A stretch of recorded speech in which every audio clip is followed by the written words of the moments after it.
Kung pipili kayo ng mapapangasawa, isa ang unahin ninyong tingnan, ha? Kung mabuti siyang anak. Yun.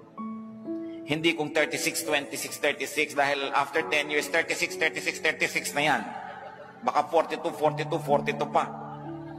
Napakadaling mawala ng ganda. Kahit marunong, nabagok lang yan na amnesia, wala na rin niyang alam. No?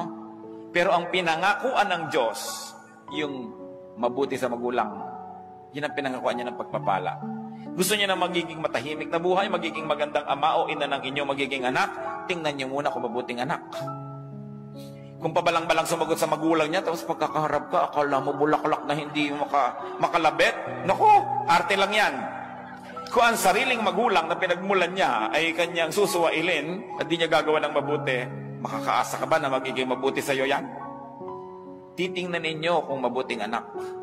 Yun ang una ninyong titingnan. Kasi may pangako ang Diyos sa mga mabubuting anak. At madadamay kayo doon. Kung siya hindi mabuti, damay kayo. Kung siya mabuti, kasali rin kayo sa pagpapala.